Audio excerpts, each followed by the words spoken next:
And the wolf shall live with the lamb, and the leopard shall lie down with the kid, the calf and the lion and the fatling together, and the little child shall lead them.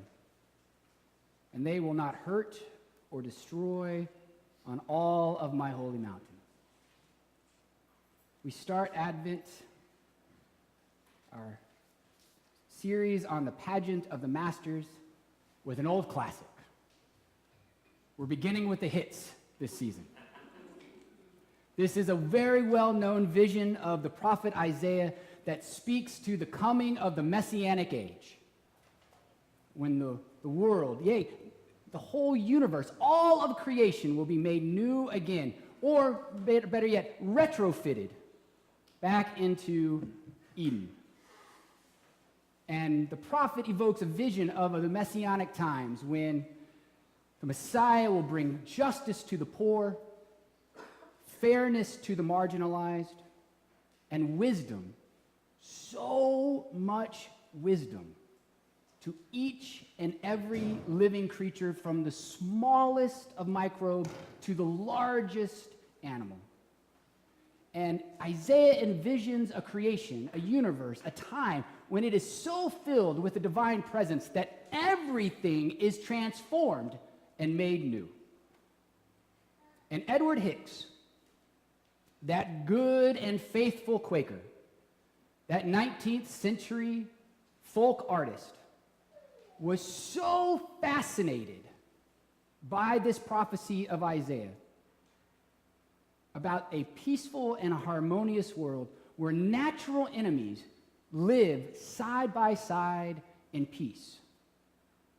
And he kept trying to capture this prophecy over and over and over again in his paintings in the series that he called The Peaceable Kingdom. This is one version of that painting that you see on the screen and on the front of your bulletin.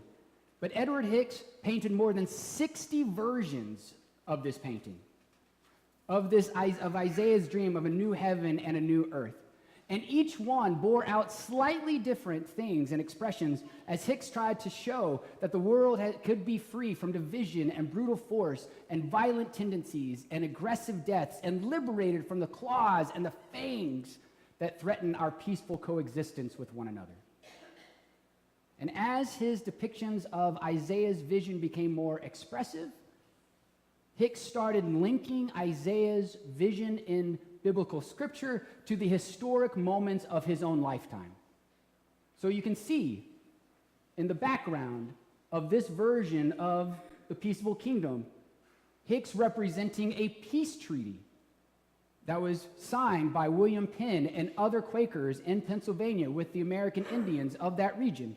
This was literally a moment within Edward Hicks's time that he seemed to believe that the peaceable kingdom had broken through eternity and had come into his very life. Later, a different version of the peaceable kingdom will show a huge chasm in the middle of the painting, which has come to represent the unity that was unraveling in the Quakers or the Society of Friends during his time. Hicks painted a clear and visible deep chasm in the ground that separated the children and the animals, that represented the peaceable kingdom of the Quakers, which was now being embodied with divisiveness and hostility towards each other. Each time that he painted the peaceable kingdom over and over again, he did so by injecting the brightest moments of his life, the things that he was so happy and joyous about, as well as dark periods in his day. His paintings were infused with great successes, as well as terrible heartaches like the passing of his spouse. The peaceable kingdom, time and time again, showed the good times and the bad times, but Hicks kept painting Isaiah's words over and over again. Even in the days leading up to his own death, at the age of 69, he was working on yet a new version of the peaceable kingdom, in which he had intended to give to his daughter and to his granddaughters. He just couldn't let this go. this pursuit of peace, of the peaceable kingdom. He would not let it go. He believed in the promise that much. And he painted it over and over again as if with every stroke of his brush and every making of those happy little trees, he would bring the prophecy of Isaiah into his world. That, sisters and brothers, is what we call a model of perseverance.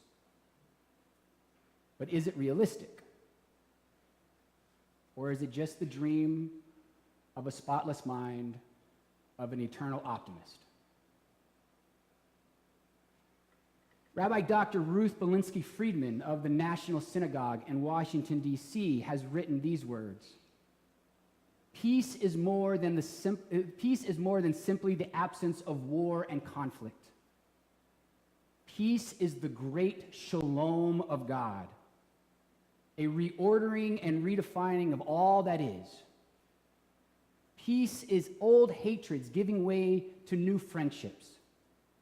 Peace is long-standing grudges giving way to new forgiveness. Peace is old sin being redeemed by God's eternal love. Peace is lions and lambs and leopards and kids and cacklings and snakes and children, oh my, all living together in beloved paradise. So maybe we watch this video that Mark showed us. I heard you laughing. You liked it. We watch them, we send them, we post them on our Insta faces of these strange animal friendships. A snake befriends a hamster. A fox and a hound are playing together in a field. A tiger nurses a piglet. A mother lion cares for an antelope. A cheetah and a golden retriever play fetch. It's all well documented on National Geographic and on the YouTubes. Maybe our fascination with these oddities surely is more than just about its cuteness factor. Though it's cute, it's like really, really cute.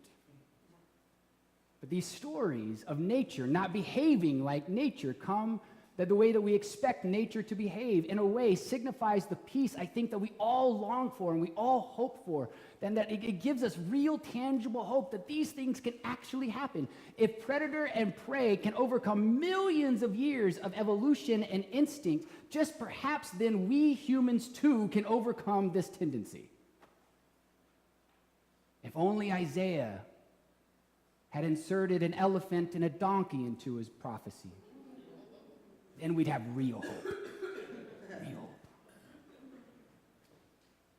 But as we reflect on Isaiah's seemingly impossible vision, I bet you are more drawn to the predators in the picture and in the prophecy that do not hunt, that do not attack, that do not kill. But I think what is equally impressive in Hick's painting and in Isaiah's vision is that those who are normally prey are also engaged in this new paradigm of a new way of being. The lamb does not say to the lion, you know, you killed a lot of my brothers and sisters and cousins, so I just don't think I'm going to be able to forgive you this time. The calf doesn't say to the bear, you know, I appreciate your willingness to try to change here, but, you know, we have this long history of animosity between us, so I'm just going to needle you until you get triggered, and then I'm going to blame you and shame you for your behavior. The child doesn't say to the snake, you know, I've lived in fear of you my entire life, so now you will know what it means to live in fear. No, this new vision of peace and redemption and reconciliation, if it's going to come at all, it's going to require that all of us embrace this new paradigm, this new way of thinking, this new way of living, because the great shalom of God reorders and redefines all that is. And so as we hear Isaiah's vision of how it can be, as we reflect on Christ being born again into our hearts and lives and what peace actually means, let us be clear, sisters and brothers, this ain't easy. And yet, Hicks predicts the kumbaya moment that we all long for at the very end. But it is the moment at the end. It is the triumph. It is the culmination. It isn't the tremendous effort and attempts at reaching for peace that preceded it, that failed, that by the grace of God and the courage of the human heart that we had the courage to yet again try again. And yet, remember, he painted this painting over 60 times. He didn't give up. The vision that inspired him to paint it over 60 times is an example for us to not give up on the vision of peace. And it is this hope and this vision that we lean on today, even when it feels so far away and like such an impossibility. Since the mass shootings in Las Vegas and Sutherland Springs, Texas, we have all been hammered with a narrative that we ought to get ready because mass shootings will happen again. So how will we respond? And yet, accepting that inevitability is a systematic failure as Christians to nurture our perpetual readiness. Because being ready does not mean just having a good crisis plan. It means proactively working against this supposed inevitability. The peaceable vision of Isaiah, the birth, life, death, and resurrection of Jesus Christ, calls us not to accept the inevitability of more mass shootings. We are called to live into a different inevitability. Even though there may be little or no sign anywhere that peace will come, even though there is greed and destructiveness that is running rampant across our world, hear these words, sisters and brothers. The peace of God is more powerful than the destructiveness of humanity. Let me say that again just in case you didn't get it. The peace of God is more powerful than the destructiveness of humanity. Because the prophecy says the wolf shall lie down with the lamb, and the leopard shall lie down with the kid. We are called to use our energy, sisters and brothers, to learn about mental illness, to advocate for those who have been abused of domestic violence, to mend the brokenness of this world in its many forms before those bad fruits of that brokenness puts on the body armor and picks up the assault rifle. A community of faith rooted in Isaiah and Jesus and Hicks and the peaceable reign of God is ready. But it is ready, but being ready for anything doesn't mean being ready to shoot somebody who is ready to shoot you. It means being ready to love somebody who doesn't already love themselves. So let's be faithful, sisters and brothers. Let us strive to be ready to receive Jesus whenever and however this Savior might come into our midst. This Advent, let us be more than about trees and bows and lights and candies and pies, but let us pour our energy, our money, our time, our talent, our passion into the matters of the reign of God that need our attention, caring for this good, beautiful, blessed earth, building true community of unity, even though we may be very different, defending those who have been marginalized, forgiving someone in our lives who have hurt us, feeding those who are hungry and have little or none, helping the poor, giving hope to those who have none, showing compassion to those who cannot find any.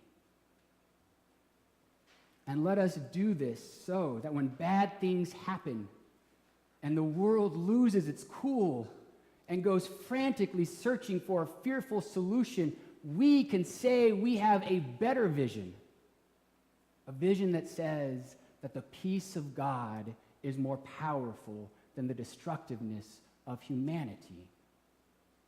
A vision which needs to be repainted again and again and again, a vision of the peaceable realm of God on earth as it is in heaven, a vision which, like Hicks, to our dying breath, we ought to give to our children and our grandchildren. Amen, amen. And amen.